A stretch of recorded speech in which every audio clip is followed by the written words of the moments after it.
Starter में गए, starter के बाद दूसरे फिलामेंट में जाते हैं और उसके बाद दोबारा जो है स्विच पे होते हुए ये आ गए। ठीक है, स्विच का मतलब डेफिनेटली ये लाइव होगी या फेज होगी और ये आपकी न्यूट्रल होगी जो डायरेक्ट जा रही होगी। सही।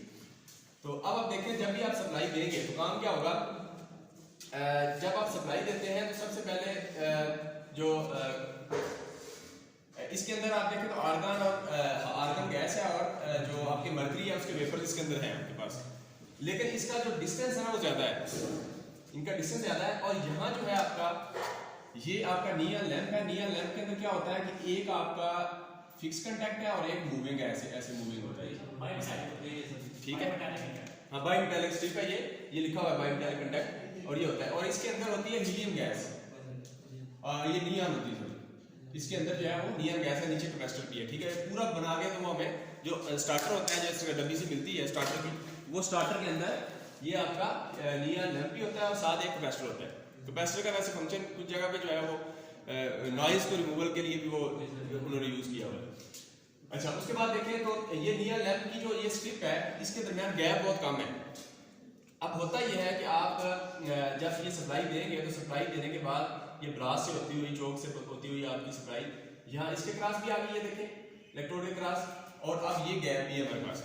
अब होता यह है कि जब चूंकि इनका कंडक्ट आपस में बहुत कम है तो जब आप 220 वोल्ट से यहाँ से सप्लाई देते हैं तो ये होता है कि ये कंडक्ट कम होने की वजह से एक्चुअली बात यह है कि हीलियम, नियॉन, क्रिप्टॉन ये तब्दील जाती है, इसकी आयोनाइजेशन पोटेंशियल है कि कितनी जल्दी आयोनाइज हो जाती है। ठीक है, तो सबसे ज्यादा है, नियॉन का पोटेंशियल ज्यादा है, यानी ये बाद में डिस्चार्ज होती है। और ये इसमें देखें हीलियम, नियॉन, आर्गन में लिखिए, इधर आर्गन भी आएगी। ठीक है, ये आर्गन है, ये वाली आर्गन, उसके बाद क्रिप्टॉन है। ठीक है, फिर जीनॉन भी आ जाएगी। ठीक, तो चूंकि हमारी नियॉन है तो नियॉन ये है, इसका पोटेंशियल ज्यादा है, यानी ये डिस्चार्ज इसको अगर मिसाल तौर पे सेम ही कंडक्ट हो ना, इतना सेम ही गैप, और एक में नियॉन फिल की हो और एक में आपने आर्गन फिल की हो तो आर्गन जल्दी आयोनाइज हो जाएगी, यानी पाथ बना देगी। ठीक है, लेकिन चूंकि यहाँ आर्गन है लेकिन स्पेस ज्यादा है और उधर स्पेस कम है, स्पेस कम होने की वजह से उस वोल्टेज ने क्या किया कि इन दोनों के दरमियान जो दो कंडक्ट फिक्स और मूविंग कंडक्ट है इसके दरमियान जो स्पेस है वो आयोनाइज हो गई है। जब एयर आयोनाइज हुई तो आपका जो है एयर आयोनाइज होने की वजह से क्या हुआ, यहां से एक पाथ बन गया, तो एयर में से करंट फ्लो होना शुरू हो गया। जब एयर से करंट फ्लो होगा तो ये जो है चूंकि करंट फ्लो हो रहा है, जब भी किसी चीज से करंट फ्लो होगा तो क्या होगा, वो चीज हीटअप होना शुरू हो जाएगा। जब ये हीटअप होगा तो जो टेम्परेचर इसके पास हीट आएगी तो ये जो बायोमेटालिक स्ट्रिप है हीटअप होने के बाद ये है ये मुड़ जाएगी, थोड़ी सी मुड़ेगी तो ये इसके साथ कंडक्ट बन जाएगा, फिक्स कंडक्ट बनेगा। तो आप देखें जब फिक्स कंडक्ट बनेगा तो यहाँ इस वेवफॉर्म को भी साथ साथ देखते जाए कि अब आप देखें कि जब आपका फिक्स कंडक्ट बना तो ये देखें यहाँ इस पॉइंट पे देखें आप, तो ये एक पॉइंट था जहां आपने 220 वोल्ट दी, फॉर एग्जांपल ये 220 वोल्ट है, इसके क्रॉस दे दी। अब जब इसके क्रॉस वोल्टेज दी तो आपने देखें एयर आयोनाइज हुई है, ये समझे कि एयर आयोनाइज है, यहाँ एयर है इस वक्त आयोनाइज हो गई है, उसकी वजह से ये करंट फ्लो हो रहा है आपका, ये वाला ये करंट है, ये टेम्परेचर है, ये VC है और ये करंट है, ये आई है। ठीक हो गया, 220 वोल्ट दी, एयर आयोनाइज हुई तो करंट फ्लो होना शुरू हो गया। अब इस दौरान टेम्परेचर भी राइज हो गया, टेम्परेचर राइज हुआ तो आपकी बायोमेटालिक स्ट्रिप जो है वो क्लोज होगी। जब क्लोज कंडक्ट हुआ तो ये क्लोजर वाला ऑप्शन है, जैसे ही क्लोज हुआ तो उस वक्त आपका चूंकि क्लोज एयर में से करंट उसकी रेजिस्टेंस ज्यादा थी और जब क्लोज होगा तो वो कंडक्ट मुकम्मल हो गया, आप रेजिस्टेंस कम होगी तो करंट और ज्यादा फ्लो होना शुरू हो गया। तो आप देखिए करंट की वैल्यू बढ़ गई, लेकिन जैसे कंडक्ट शॉर्ट हुआ, शॉर्ट का मतलब वोल्टेज जीरो हो गया, तो आपने देखा कि वोल्टेज हमारा इस वक्त जीरो हो चुका है। तो जैसे ही बायोमेटालिक स्ट्रिप आपस में एक शॉर्ट हो जाएगी तो आपका वोल्टेज ड्रॉप हो जाएगा जीरो में और करंट आपका मैक्सिमम हो जाएगा। तो ये जो ये एयर के अंदर आयोनाइज एयर के अंदर करंट की वैल्यू है, लेकिन वहां वोल्टेज की वैल्यू भी है, लेकिन जहां आपका शॉर्ट हो गया वहां वोल्टेज ड्रॉप हो गया। यहां तक समझ आ गई? अच्छा, जब ड्रॉप हो गया उसके बाद आपने देखा कि उसके बाद अगले स्टेप के अंदर क्या हुआ कि इस दौरान जैसे करंट फ्लो हो रहा है इस दौरान आपका क्या हुआ कि ये बायोमेटालिक स्ट्रिप चूंकि शॉर्ट हो गई है तो अब ये शॉर्ट है, कंडक्ट है, तो अब ये जो हीट हुई थी वो जो है वो कूल डाउन होना शुरू हो जाएगी स्टेप में। ठीक है, अब कूल डाउन हो रही है। अच्छा, इस दौरान क्या हुआ आपका कि ये जो आपकी वोल्टेज जीरो हुई है, यानी करंट इंटरप्ट हो गया, यानी आपकी वोल्टेज आपकी जीरो हो गई है, ऐसी है ना यहाँ।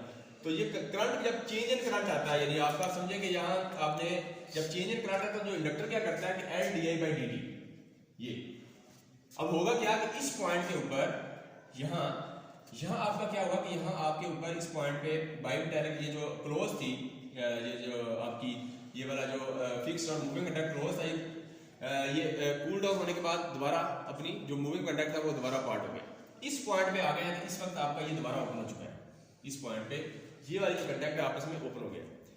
अब जब ओपन हुआ है तो अब क्या हुआ है, ओपन होने की वजह से क्या होगा कि आपका करंट जो है, जो वोल्टेज दोबारा आपका राइज हो जाएगा। करंट इस पॉइंट पे क्या होगा, करंट आपका जीरो ओपन होगा, करंट जीरो हो गया। सिर्फ इस पॉइंट की बात, आगे नहीं समझ में आ गया आपको, सिर्फ इस पॉइंट पे देखें करंट जैसे करंट जीरो हुआ तो इंडक्टर क्या करता है, इंडक्टर का काम ये है कि L D I by D T change in current जो है उसको ये अपोज करता है। अब जैसे पहले करंट जो है वो कांस्टेंट कोई भी वैल्यू थी, अचानक जीरो हुआ तो ये चेंज इन करंट की वैल्यू बहुत ज्यादा हो गई, चेंज इन करंट ज्यादा हुआ तो आपका क्या हुआ, इंडक्टर ने वोल्टेज कितनी बहुत ज्यादा वोल्टेज प्रोड्यूस की, ह्यूज अमाउंट ऑफ, या इसको हाई एम्पलीट्यूड या हाई वोल्टेज इंपल्स इसको कहते हैं, ठीक है। हाँ, ट्रांजिएंट, वो जो हाई ट्रांजिएंट नहीं, हाई इंपल्स वोल्टेज गए। ट्रांजिएंट एक बिल्कुल माइक्रो सेकंड के लिए होता है, लेकिन ये आपकी कुछ टाइम के लिए है आपकी, तो ये इंपल्स वोल्ट। अब ये जो हाई वोल्टेज इंपल्स है ये 220 नहीं है, बल्कि ये देखें इससे ज्यादा है। और ये भी डिपेंड करेगा कि फॉर एग्जांपल आपका अगर ट्रिप ये यानी ये जो पॉइंट है उस वक्त अकर हुआ है जब आपका जो वेव फॉर्म है उसका एंगल 50 था, तो उस वक्त देखें आपकी जो मैक्सिमम है 220 नहीं है, कुछ कम है। इस पे हुआ तो ये जो फ्लैश होगा यानी ये जो इंडक्टर आपकी वोल्टेज प्रोड्यूस करेगा ये अकॉर्डिंगली होगी मैग्नीट्यूड ये। और अगर ये 90 डिग्री पे था, यहाँ 90 डिग्री पे ये मैक्सिमम था, इसका भी एम्पलीट्यूड था, और इस पॉइंट पे अगर ये वाली अकर किया ये टाइमिंग में, इसमें जो आपकी पल्स आएगी तो वो उसकी वो magnitude as compared to this ज्यादा होगी। इसलिए आपने देखा है कि कई दफा 2-3 दफा स्टार्टर जो है वो ग्लो होता है और उसके बाद वो होता है, वो उसका मसला यही होता है कि मिसाल 50 डिग्री पे वो हुआ तो वो जो इसकी इंपल्स थी वो इतनी कम थी कि उसने इसको आयनाइज नहीं कर सकी उस एयर को। तो अब अगले काम पे इस पे जब इंडक्टर ने हाई वोल्टेज पैदा की या हाई इंपल्स या वोल्टेज इंपल्स हुई, ये वोल्टेज जो है ये इतनी ज्यादा वोल्टेज थी, वो 220 से इतनी ज्यादा थी।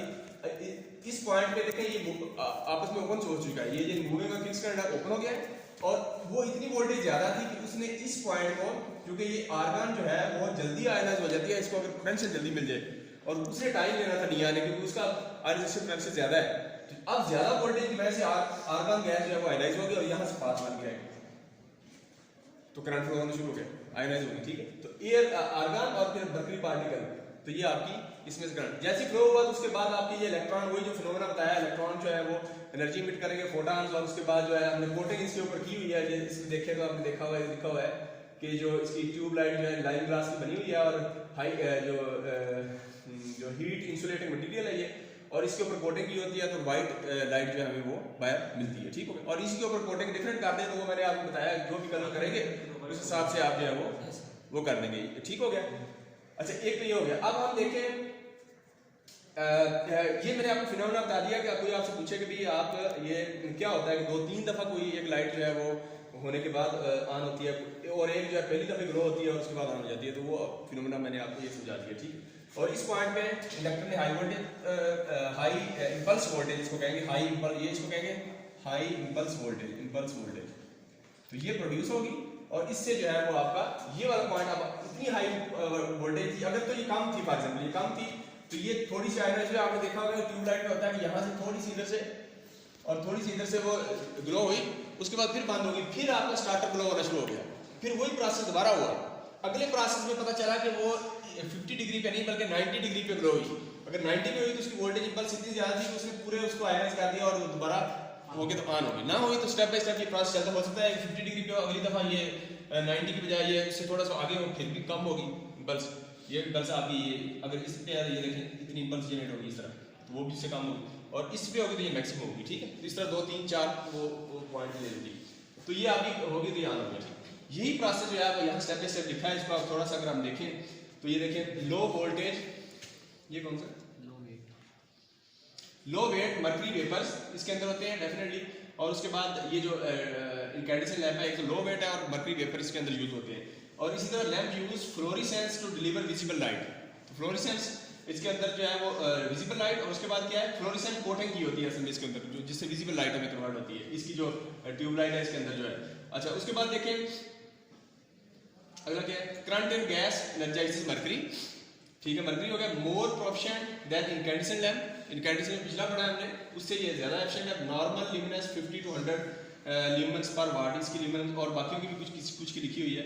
तो ये नॉर्मल इसकी 50 से 100 होती है। ये अपने ल्यूमेंस पर वाट, ये इल्यूमिनाइजेशन जो है ये एक सब्जेक्ट है पूरा। इसमें यह कि आप टेबल पे पढ़ रहे हैं तो टेबल पे आपकी लाइट जो है उसको किस तरह लगाना है कि आपकी टेबल पे कितने ल्यूमेंस आपको चाहिए, बस कितने होने चाहिए स्टडी के लिए, कितने चाहिए मैक्सिमम। लेकिन वो मैक्सिमम ये नहीं कि हमने ज़ाय करना शुरू कर देना, मतलब एक लिमिट है कि हमें कितना चाहिए, उसकी कोई लिमिट है। तो वो एलिमिनेशन वो एक लेवल सब्जेक्ट है।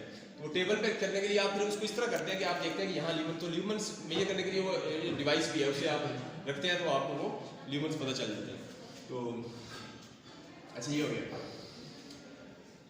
उसके बाद अच्छा आपने इक्विपमेंट जो है ना, कुछ हम इक्विपमेंट अभी परचेज कर रहे हैं, जैसे ल्यूमेन मीटर या मल्टी सही, उनकी एक लिस्ट बना के भी आपने जो प्रैक्टिकल यूज़ होती है ना अगर कॉलेजेस में, जो हमारे पास अभी नहीं है वो देनी है, हम वो डिमांड भी दे रहे हैं। ठीक है, अच्छा इस तरह आप visible light, current and gas, energiser, mercury ठीक हो गया, मोर प्रोफिशिएंट देन इनकैंडेसेंट ये भी हो गया। ठीक, अच्छा उसके बाद अगला नेक्स्ट हमारा स्टेप यहाँ से शुरू होता है ना।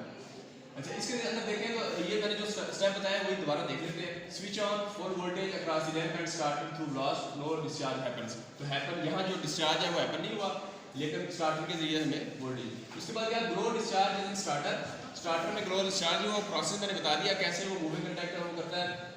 उसके बाद because electrons gap in near bulb of starter is much less, तो नियर लेस था इसलिए वो हो गया, वरना वो उसका पोटेंशियल हो रहा है। अच्छा उसके बाद देखें तो current starts flowing, voltage reduce causes voltage drop across inductor. तो इंडक्टर के अक्रॉस जो है वोल्टेज ड्रॉप होगा।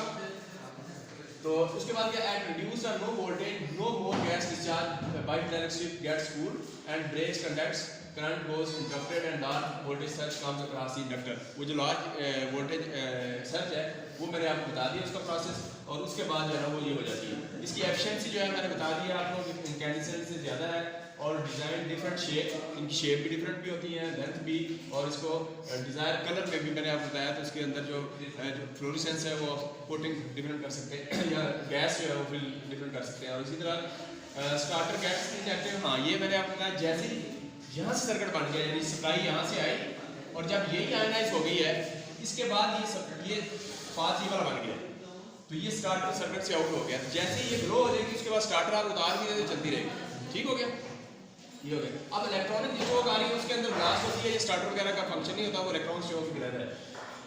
अच्छा इसी तरह देखें उसके बाद क्या है कि ये discharge of mercury atoms produce ultraviolet radiations excites phosphor powder coating. ये जो इसके ऊपर फास्फर पाउडर कोटिंग है, इसके ऊपर ये जो है ये वाली है फास्फर पाउडर कोटिंग की हुई है, पाउडर कोटिंग ये वाली जो है, ये जो फास्फर इसके इनसाइड में है कोटिंग, उसको क्या करता है कि अल्ट्रावायलेट रेडिएशन जो है discharge of mercury atom produce ultraviolet radiation, वो इस फास्फर कोटिंग जो है इसको एक्साइट करते हैं, इसको एक्साइट करते हैं तो ये रेडिएट करती है विजिबल लाइट। ये हमारा प्रोसेस है। ठीक है, अच्छा अब देखिए ये मैंने आपको बता दिया कि करती है, और high voltage across tubelight electrode strike gas mixer, ये भी मैंने आपको बताया। अच्छा ये तो हो गया हमारा फ्लोरेसेंट लैम्प जिसको हमने आपको समझाया। अच्छा उसके बाद अगला देखें तो अगला हमारा है जनाब तीसरे से पहले हम चौथा और पांचवा कर लेंगे। तीसरा जरा थोड़ा डिटेल्ड है। चौथा देखें तो उसमें कम्पैक्ट फ्लोरेसेंट लैम्प का, या इसको एनर्जी सेवर कहते हैं, जो पिछले एनर्जी सेवर एलईडी से पहले जो है एनर्जी सेवर जो यूज़ होते थे वो वाले हैं, ये कम्पैक्ट फ्लोरेसेंट लैम्प। इसके अंदर देखें तो यहाँ आपको इसके कुछ पार्ट्स बता दिए हैं। पार्ट्स में देखें तो सबसे पहले मर्करी वेपर है, इसके अंदर मर्करी वेपर होते हैं। तो ये जो पॉइंट्स रेड शो किए हैं ये मर्करी वेपर्स हैं।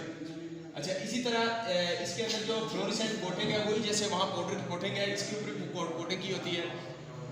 और इसी तरह ये दो इलेक्ट्रोड है यहाँ से हमने जब सप्लाई देंगे तो इलेक्ट्रॉन एमिट होंगे। अब ये जो इलेक्ट्रॉन एमिट होंगे, ये जो ब्लैक वाली डॉटेड लाइन है ये असल में इलेक्ट्रॉन्स को शो कर रही है, ये फिजिकल कोई पार्ट नहीं है। और मर्करी के जो पॉइंट्स हैं ये भी नजर नहीं आते, ये मर्करी, इन दोनों के मिलने से इलेक्ट्रॉन और ये मर्करी वेपर्स ये दोनों आपस में मिलकर एक स्ट्रीम बना देते हैं ये वाली।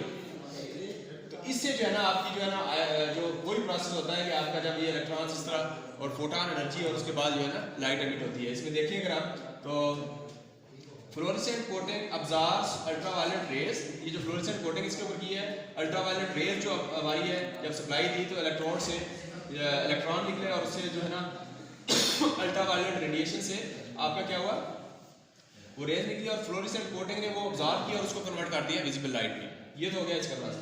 उसके बाद collection between electrons and mercury vapours produces ultraviolet rays. अब ये जो अल्ट्रावायलेट रेज क्या हुई थी, वो इलेक्ट्रॉन जो इधर से निकले जब सप्लाई दी है और जो मर्करी वेपर थे उनके मिलने से जो है ना अल्ट्रावायलेट रेज निकली। ये पहला स्टेप है। और दूसरा स्टेप, ये पहला है, ये पहला स्टेप है और ये दूसरा स्टेप है। और उसके बाद जो फ्लोरेसेंट कोटिंग है उसने वो अल्ट्रावायलेट रेज ऑब्जॉर्व किया और उसको विजिबल लाइट में कन्वर्ट कर दिया और हमारा ये ग्लो हो गया। ये बेसिक सब प्रिंसिपल इसका CFL का हो गया। एप्लीकेशन देखें तो लो पावर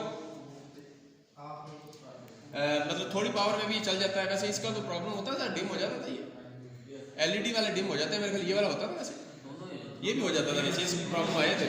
हाँ, तो लो पावर इज सफिशिएंट। ये भी इसका है convert major part of energy supply to light. Major part जिस तरह ये है, ये हीट्स में भी कुछ चीज़ कन्वर्ट हो जाती है और ये मेजर पार्ट उसको कर देता है। और इस तरह प्रोवाइड इंटेंस लाइट। लाइट इसकी जो है वो इंटेंस, वैसे एनर्जी सेवर से कोई कंपैरिजन करें तो कोई उसका है, ल्यूमन्स तो हमने कभी लोड नहीं किया, वरना ल्यूमन्स से पता चलेगा कि हमारा वो कितनी है। प्रोवाइड इंटेंस लाइट और the life span is 5 times more than filament lamp. तो फिलामेंट लैम्प जो है आपका, उससे जो है इसका लाइफ स्पैन ज़्यादा है। तो वैसे ज़्यादा ही था या नहीं, कभी प्रैक्टिकल लोड किया आपने? जी सर, उससे ज़्यादा ही होता है। उससे ज़्यादा ही होता है। ठीक हो, ये तो हमारा छोटा सा CFL हो गया। इसके बाद LED लैम्प है। LED लैम्प में जाए तो लाइट इमिटिंग डायोड बल्ब है। इसको देखें तो ये पार्ट्स इसके लिखनी है, वो तस्वीर नहीं बनाई।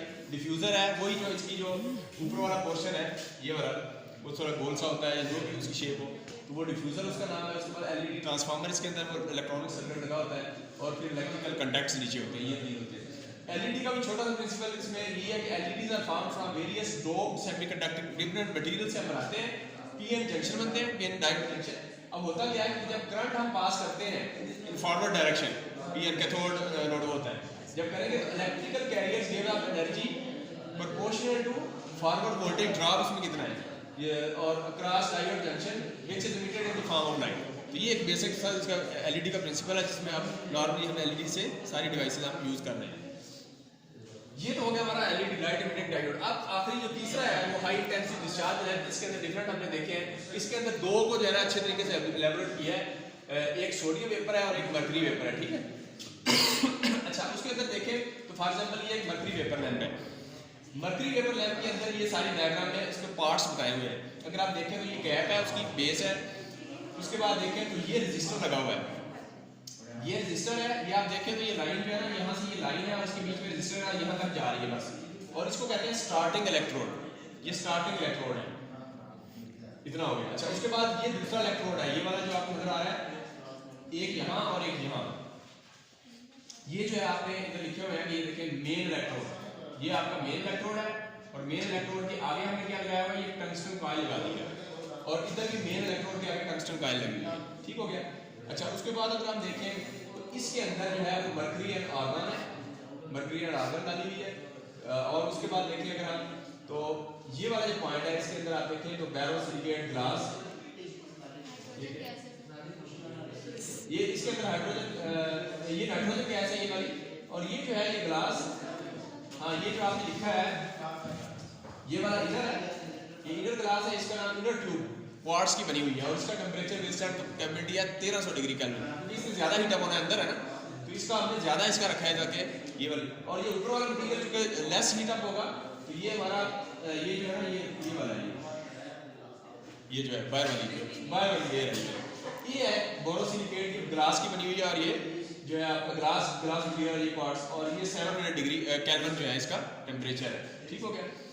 तो इसको ये विदस्टैंड कर सकती है। अच्छा, उसके बाद देखें तो और इसके अंदर कोई हमारा पार्ट मोलिब्डियम है, फाइल मोलिब्डियम फाइल ये मोलिब्डियम फाइल लीड लिखा हुआ है, लीड ये, तो ये मोलिब्डियम फाइल लीड है। ये देखिए अगर आपको यहाँ से आ रही है ये लीड और यहाँ से ये जा रही है। अब हम इसका प्रोसेस समझते हैं कि प्रोसेस कैसे है। तो इसकी वर्किंग अगर आप देखें, सबसे पहले ये मेरे ख्याल इसका ये इंट्रोडक्शन लिखा है आपने, और इस इंट्रोडक्शन देखें तो ये quartz borosilicate glass are heat insulating material down damage due to heat. ये जो बोरोसिलिकेट ग्लास है, ये क्वार्ट्ज दोनों ग्लास, यानी इसकी जो अपर लेयर है या इसका जो ग्लास ये वाला है, दोनों जो है वो कहते हैं कि आर हीट इंसुलेटिंग मटेरियल है। और इनको हम ये डैमेज नहीं होते ड्यू टू हीट, हीट की वजह से डैमेज नहीं होंगे, क्योंकि हीट होगी तो ये अंदर हीट विदस्टैंडिंग कैपेबिलिटी उसकी लिखी हुई है कितनी। क्योंकि नीचे वाला ज़्यादा हीट अप होता है इसलिए उसकी ज़्यादा वाला हमने मटेरियल यूज़ किया है।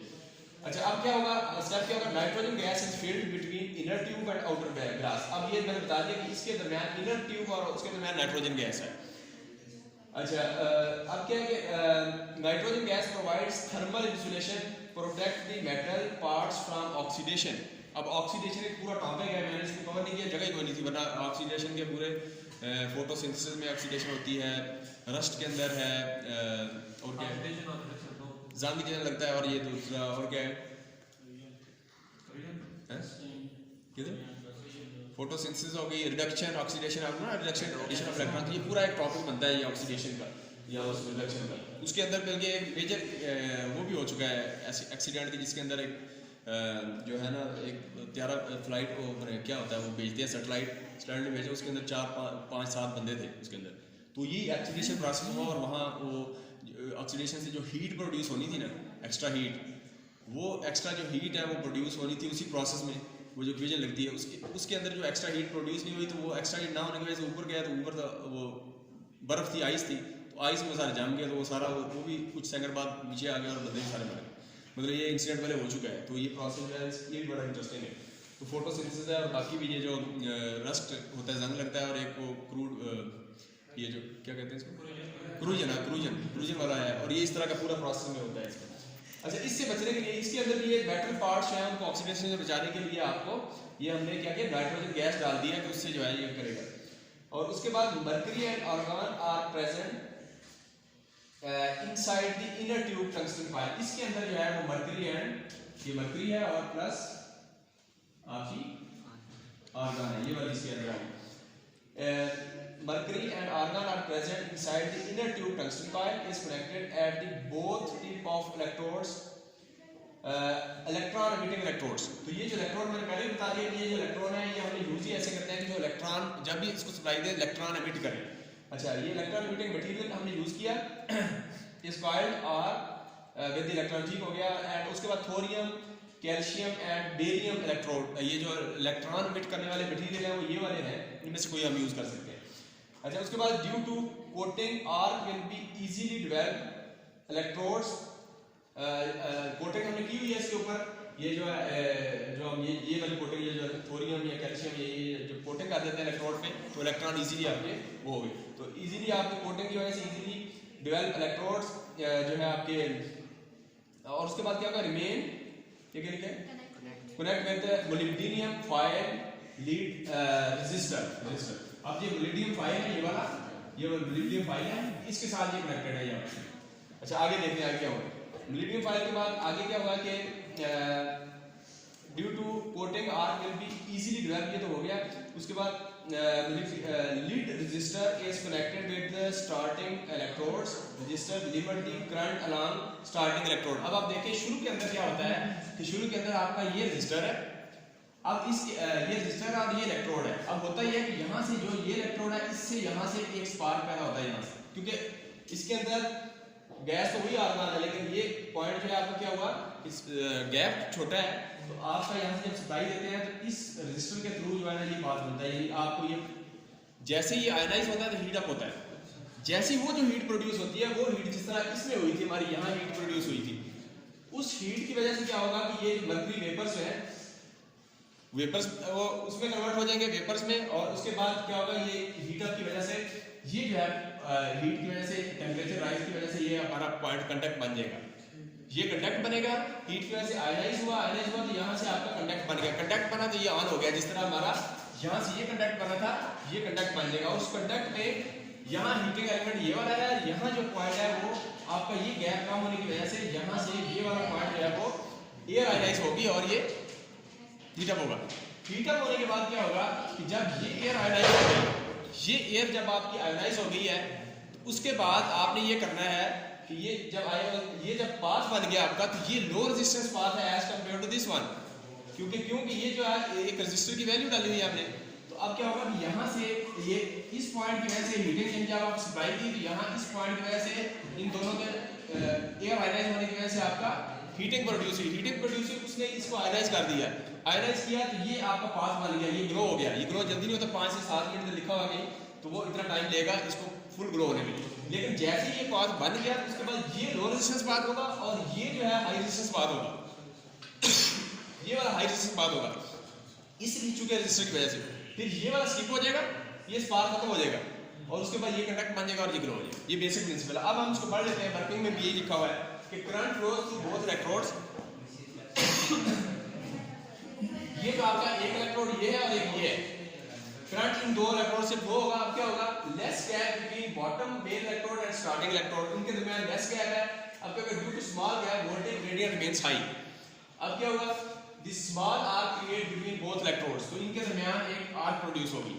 अब इसके बाद क्या होगा कि current of electrode is limited by resistor. मैंने बता दिया कि रेजिस्टर की वजह से कि ज्यादा करंट ना फ्लो हो जाए कि आपका, तो उसको हम रेजिस्टर से वो रेजिस्टर को एडजस्ट करेंगे कितने वाट का है, कितना लैंप की कैपेसिटी, उस हिसाब से हम रेजिस्टर जो है उसको डिजाइन करते हैं। अच्छा, उसके बाद mercury gas vaporize due to heat. अब इसकी वजह से जो हीट प्रोड्यूस हुई उसके अंदर जो मर्करी जो आपके मर्करी के जो गैस थी वो वेपराइज हो चुकी है। अब जो ये वाली मर्करी गैस वेपराइज हुई उसके बाद क्या हुआ, due to heat and also heat generates at main electrodes due to voltage that heat vaporize the mercury. तो वोल्टेज की वजह से भी, क्योंकि वोल्टेज भी इसके क्रॉस है, वोल्टेज भी है और उसके बाद जो हीट प्रोड्यूस, दोनों की वजह से आपकी ये वेपराइज होगी। क्योंकि आपने देखा यहाँ भी एक्चुअली हुआ ये है कि यहाँ जब आपने वोल्टेज अप्लाई की थी तो ये वेपराइज, शुरू में तो यही प्रोसेस हुआ, लेकिन शुरू में आपने देखा कि ये भी कुछ, अगर 220 वोल्ट में भी कुछ इतना और इतना ये भी वेपराइज हो जाता है। कई दफा आपने देखा रॉड जो है थोड़ा सा ग्रो इधर हो जाता है, बस थोड़ी सी वेपराइज हुई, तो वो वोल्टेज की वजह से हुआ है। तो इसका मतलब यह है कि वोल्टेज की वजह से वेपराइज होगा और जो आयनाइज हुआ उसकी वजह से भी हीट अप होगा, उसकी वजह से ये कंडक्ट बनेगा। तो इलेक्ट्रोड ये हो गया तो वोल्टेज जो है 10 main arc develop between both electrodes. तो ये इलेक्ट्रोड और ये इसके दरमियान एक आर्क बनेगी, इस तरह की एक आर्क बन जाएगी फॉर एग्जांपल ये। और उसके बाद क्या होगा कि small arc stops after forming the main arc. ये वाली मेन आर्क है और ये आपकी जो आर्क थी ये वाली थी, ये जो बिल्कुल इन दोनों के दरमियान बनी थी वो आपकी थी क्या नाम है, स्मॉल आर्क। हाँ, स्मॉल आर्क वो स्टॉप हो गई और मेन आर्क जो है वो आपकी क्या हुआ, वो फॉर्मिंग होगी। ठीक है। अच्छा, उसके बाद due to low resistance path वो मैंने आपको बता दिया, ये पाथ लो रेजिस्टेंस हो जाएगा जब वो। अच्छा, 5 से 7 मिनट के बाद मर्करी गैस कंप्लीटली वेपराइज हो जाएगी। तो ये मर्करी गैस जो है वेपराइज होने में 5 से 7 मिनट लगेगी। जैसे कंप्लीट होगा आप देखेंगे थोड़ी देर बाद 5 से 7 मिनट लेता है, ये फुल ग्लो होने में ये टाइम लेता है। ठीक है, उसका यही रीजन होता है। अच्छा, उसके बाद देखें तो free electrons across the arc produces visible light in form of electromagnetic radiation और lamp produces light green and yellow colour of light. ये मैंने आपको बता दिया कि जो डिफरेंट लाइट्स हैं, अगर आप देखें तो जिस तरह ये मैंने इधर बताया था, ग्रीन येलो या जो भी आपकी डिफरेंट वो होंगी मटीरियल या गैसेस, और उससे आप डिफरेंट जो है वो निकाल सकते हैं जो है वो कलर। अच्छा, इसी तरह जो है एप्लीकेशन लिखी हुई है, इंडस्ट्रियल लाइटिंग है, स्ट्रीट लाइटिंग है और पार्किंग लॉट्स हैं और इसकी कुछ एप्लीकेशन हो सकती है। ये तो हो गया हमारा, ये मैंने थोड़ा एलेबोरेट करके इसको मर्करी वेपर लैंप के बारे में बताया, जो कि हमारा हाई टेंसिटी में मर्करी वेपर था। अब इसी तरह इसकी दूसरी टाइप है सोडियम वेपर। सोडियम वेपर को ये आखिरी हमारा मसला खत्म होने लगा। सोडियम वेपर में देखें तो इसके अंदर इसकी जो सर्किट डायग्राम है उस तरह की बनती है कुछ, यानी एक सप्लाई हमने यहाँ देनी है लाइव न्यूट्रल, और यहाँ ये ब्लास्ट है, चोक या ब्लास्ट कह लें, ये आपका कैपेसिटर पैनल में लगा है। उसके बाद सीरीज में ब्लास्ट है, ब्लास्ट के बाद आपका इग्नाइटर होता है, इग्नाइटर के साथ आगे जो है ना आपने वो लगाई हुई लाइट, ठीक है, ऊपर पूरा है सिस्टम। ये इसको अगर इस तरह देखना चाहें इस फॉर्म में तो ये है कि कैपेसिटर लगा हुआ है, साथ ही ट्रांसफार्मर होता है। ट्रांसफार्मर से आपने डिफरेंट वोल्टेज के लेवल आपने मेंटेन करने होते हैं, डिफरेंट वोल्टेज देनी है वो इससे एडजस्ट होती है। उसके बाद ये इलेक्ट्रोड है, इलेक्ट्रोड के बाद देखिए अगर आपको ये मेन आपका आउटर जो है ना वो ये ग्लास है, गैस की ग्लास है, तो ये आउटर ग्लास है ऐसी, तो ये आउटर ग्लास है ये वाला, और ये जो इनर ग्लास है वो आपका ये वाला है। ठीक है, ये इनर ग्लास है, ये ट्यूब बनी हुई है, तो बोरोसिलिकेट ग्लास है ऊपर वाला ये आपका। अब इसके अंदर आप देखें तो इसके अंदर आप देखें तो सबसे पहले आपने मेरे ख्याल आपने यहाँ से शुरू किया है। इसमें देखें तो metal electrodes are placed inside the glass tube. तो मेटल इलेक्ट्रोड्स जो है, यहाँ ये इलेक्ट्रोड्स हैं, ये नाम जो लिखा है पीछे इसके, ये जो ट्रांसफार्मर कनेक्टेड है, ये यहाँ कहीं ट्रांसफार्मर के बाद जो कनेक्शन है ये आपके ये इलेक्ट्रोड्स होंगे इस पॉइंट पे, ये वाला इलेक्ट्रोड, एक ये और ये है, ये दो इलेक्ट्रोड्स हैं और बाकी बीच में ये गैप है, ये सारी ये ट्यूब बनी हुई है। ठीक है, इस तरह वायर ट्यूब बनी हुई है, ये एक ये ट्यूब है और इसके एक ट्यूब के इसके इनर ट्यूब के अंदर एक इलेक्ट्रोड यहाँ और एक यहाँ, इन दोनों को सप्लाई ट्रांसफार्मर से दे रहे हैं। ठीक है, ये ट्रांसफार्मर में इन दोनों को सप्लाई दे रहे हैं, ठीक है। अच्छा, जब ये सप्लाई दिया क्या हुआ, metal electrodes are placed inside the glass tube, ठीक हो गया, ये हमने प्लेस कर दिया। To increase the length of our tube is design U shape, तो आप इसकी लेंथ चूंकि वरना यहाँ तो ये था ना कि सीधी सी बनी हुई है, लेंथ हमारे पास स्पेस है, तो इसको फिर हम क्या करते हैं कि कर्व शेप में लेंथ को बढ़ाने के लिए हम जो है वो कर देते हैं, वरना ये शुरू में ही इसकी लेंथ ही अगर कम हो, लेंथ ही कम हो तो फिर क्या होगा, ये ब्लिंक करती रहेगी। लेंथ कम हो जाए तो ये थोड़ी वोल्टेज पे ना ये ग्रो होगी तो वो ब्लिंक करती रहेगी, तो प्रोसेस हमारा फिर जो है वो उस प्रोसेस करने के लिए कम्पैक्ट डिजाइन का साइज लेंथ वो हमें चाहिए होती है। अच्छा, उसके बाद देखिए तो ये यू शेप हो गया, उसके बाद tube is made up of borosilicate glass, borosilicate glass की हमने ये ट्यूब बनाई है। उसके बाद प्रॉपर्टी बोरोसिलिकेट ग्लास के प्रॉपर्टी यानी इसके इसका एडवांटेज क्या, क्यों हमने borosilicate down damage high temperature, इसकी वो capability high temperature. Sodium particle neon argon gas are contain inside tube, so sodium particle argon sodium और नियॉन ये वाले इसके अंदर होते हैं, डिफरेंट पार्टिकल्स। उसके बाद ये outer well of lamp is made of glass, ये हमने बता दिया, इसका आउटर जो है ये वाला ये ग्लास का बना हुआ है। उसके बाद inner surface of outer glass is coated with inside oxide to reflect the heat, तो वो जिस तरह कोटिंग फ्लोरोसेंट कोटिंग करते हैं इसमें भी इसी तरह ये कोटिंग करते हैं। उसके बाद vacuum is created between inner tube and outer glass, ये जो इनर है ये आउटर है, इसके अंदर ये वाला वैक्यूम है, ये आपका वैक्यूम है, ठीक हो गया। अच्छा, उसके बाद high resistance transformer and capacitor remain connected the metal electrodes, high resistance और high resistance transformer and capacitor, तो ये रेजिस्टेंस ट्रांसफार्मर हमने लगा लिया है। उसके बाद वर्किंग क्या, ये तो हमने इसके पार्ट्स का नाम बता दिया। वर्किंग देखें तो आपने सबसे पहले सप्लाई देनी है, यहाँ से सप्लाई देनी है और उसके लिए लिखा हुआ है कि सप्लाई डिफरेंट लैंप्स हैं, वोल्टेज उनकी सप्लाई डिफरेंट होगी, फॉर एग्जांपल 40 वाट है तो उसकी 380 वोल्ट देंगे, और इस तरह 100 वाट है तो 450 वोल्ट है, तो डिफरेंट चाहिए। ये जो वोल्टेज चेंज करने हैं, चूंकि सप्लाई वोल्टेज तो सेम है, उसके लिए फिर बीच में हमने ट्रांसफार्मर लगाया, उससे हम टैप्स निकाल लेंगे और वोल्टेज टैप ट्रांसफार्मर जो है वो आपको डिफरेंट वोल्टेज दे सकता है, सेकेंडरी प्राइमरी आपकी सेम होती है। That's why high resistance transformer is required voltage level when reaches required voltage R is between both electrodes, तो जब एक खास पॉइंट पे वोल्टेज पहुंचेगी तो वही जो R का फिनोमेना यहाँ था, इसमें तो ये हमने हीटिंग एलिमेंट लगाया था, लेकिन ये कि दो इलेक्ट्रोड्स के दरमियान जब वोल्टेज रिक्वायर्ड वोल्टेज मिल जाएगी तो उसके बाद क्या होगा कि आपका voltage R between the electrode produce वो हमने R का दोनों ये जो अपने फ्लोरेसेंट में और दूसरे में दे दी है। अच्छा, उसके बाद R producing in since neon and argon are present in the inner tube, so during the starting lamp produces reddish pink light, तो मैंने बता दिया कि डिफरेंट जो आपके हैं उनकी जो लाइट्स हैं वो हमारी वो डिफरेंट होती है। अच्छा, उसके बाद temperature increase inside tube, temperature बढ़ेगा due to heat sodium particles start to convert into vapour, तो वेपराइज हो जाएंगे सोडियम पार्टिकल, सोडियम पार्टिकल जब वेपराइज होंगे 10 से 15 मिनट के अंदर सोडियम जो है कंप्लीटली वेपराइज होगा, और उसके बाद आपको क्या होगा, स्टार्ट हो जाएगा start to produce light of orange, ये सोडियम ये कलर जो है आपके ऑरेंज इसका कलर ये नियॉन गैस, नियॉन गैस की वजह से वो ऑरेंज जो है वो आपका वो कलर देगा, ठीक है। अच्छा, उसके बाद देखिए efficiency of sodium vapour lamp क्या है, वो आपकी बताई हुई है इसमें अबाउट जो है एफिशिएंसी इसकी बेहतर है, उससे क्या इनकैंडिसेंट से ये कंपेयर किया हुआ है, और 40 से 50 ल्यूमेंस पर वाट है। इधर हम देखें इधर हमारे ल्यूमेंस कितने थे वाला 52 हाँ, ये 50 से 100 थे इसके, ये वाली है हमारी ये वाली फ्लोरेसेंट, और उसका देखें तो वो बनते हैं 40 से, तो वो देखें वो कम है इससे, ऐसे ही 40 से 50 ठीक हो गया। अच्छा, उसके बाद देखें तो इनकी जो मैन्युफैक्चरिंग है वो डिफरेंट वाट्स पे होती है, 45 60 85 और 140 वाट्स डिफरेंट वाट्स है, ठीक हो गया। तो ये हमने इसको वाट्स, उसके बाद वहां से अगला ये शुरू होता है। अब कंडीशंस हैं when lamps fails to produce light, इनकी कंडीशंस क्या हो सकती हैं, उसमें यह है कि मेटल इलेक्ट्रोड आपके डैमेज हो गए हैं, ब्रेक हो गया, जो इलेक्ट्रोड है उनको प्रॉब्लम हो गया है। उसके बाद दूसरा जो है कि sodium particles concentrate at one side of the inner tube, यानी आपने जो इनर ट्यूब के अंदर सोडियम पार्टिकल्स वो एक जगह पे इकट्ठे हो गए हैं, अब वेपराइज करने के लिए उनको पहले डिस्पर्स होना जरूरी था, क्योंकि एक जगह पे हो गया तो वहाँ भी प्रॉब्लम होगी, वेपराइज होंगे तो एक जगह पे हो जाएंगे, बाकी वैक्यूम है या खाली है तो वहाँ फिर वो पास नहीं बनेगा, मुकम्मल नहीं होगा। अच्छा, इसी तरह जो है sodium vapour lamp is used along highways के अंदर ये और lamp used outside the doors भी है, और स्ट्रीट लाइट्स हैं, और ये मेन जो है इसकी एप्लीकेशन है। और उसके बाद जो है ये क्या है,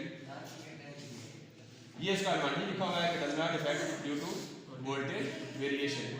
तो ये आपका जो है वो ये सोडियम वेपर लैंप की जो है वो एडवांटेज। तो ये मेरे ख्याल में बस ये खत्म हो गया, ये खत्म हो गया। और एप्लीकेशन जो ANSI स्टैंडर्ड्स हैं, हाँ ये थोड़ा सा बता दूं आपको कि ANSI स्टैंडर्ड देखें तो HID लैंप्स जितने भी हैं ये वाले, इनमें कुछ स्टैंडर्ड या कुछ इन्फॉर्मेशन इनके हवाले से इन जनरल HID उसमें देखें तो सबसे पहले आपकी इनकी शेप्स होती हैं।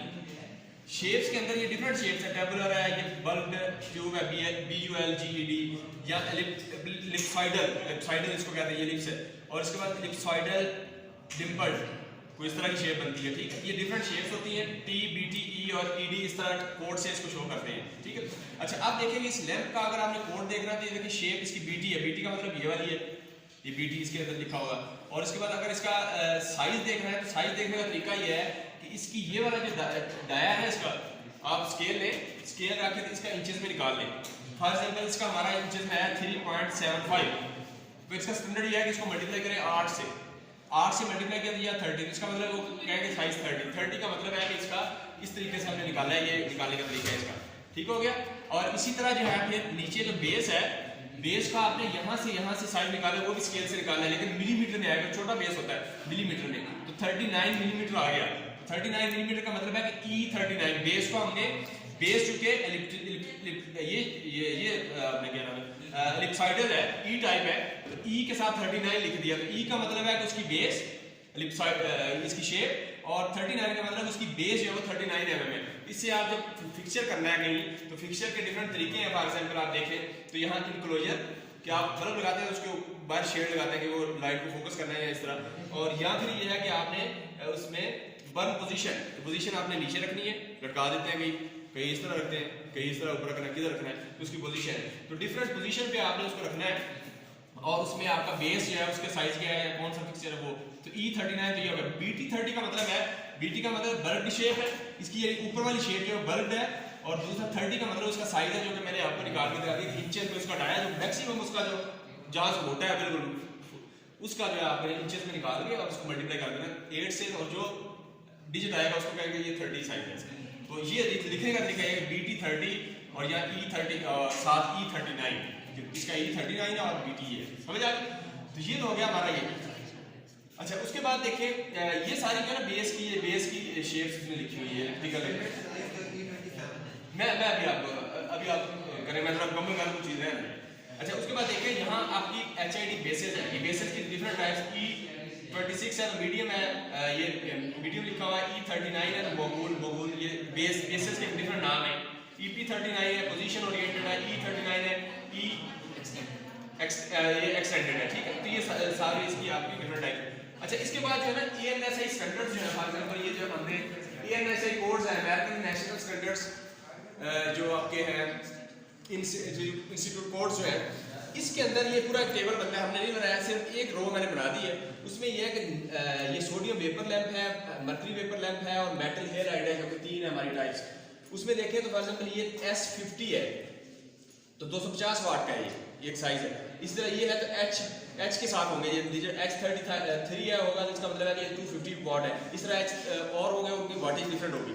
इसी तरह जो मेटल हेलाइड है इसका M57 है, ये M से सीरीज शुरू होगी और पूरा एक टेबल मिलता है ये, और ये 175 वाट का। इस तरह डिफरेंट वाटेज की जो वाटेज चाहिए आप इस नंबर देखेंगे यहाँ।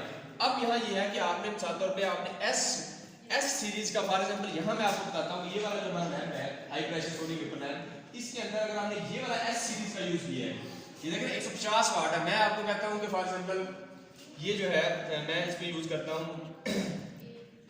S50 है तो 250 वाट का है। इसी तरह कोई S होगा जो कि 150 वाट का होगा, तो 150 का अगर मैंने S सीरीज का यूज किया यहाँ तो मुझे ब्लास्ट भी S वाली चाहिए, यानी S39 है फॉर एग्जांपल, अगर वो 150 वाट का है तो ये भी S39 मुझे चाहिए, ठीक हो गया। और मैं ये नहीं कर सकता कि मैं S39 ले लूँ एक और इधर से S50, ये मतलब S39 है और S39 ये भी S39 हो गया, ठीक है, ये भी S39, यानी ये वाली भी और ये भी ब्लास्ट भी एक साइज की है। ये नहीं कर सकता कि ये S39 ले लूँ और ये मैं ले लूँ E39 फॉर एग्जांपल, तो ये गलत है, ठीक हो गया। इस तरीके से तो वो आपने कोड्स जो है उसी कोड्स की बेस पे आपने करना है। ये तो हो गया। अब मेरे ख्याल में इसमें क्वेश्चन ही रह गया, इसको खत्म करो।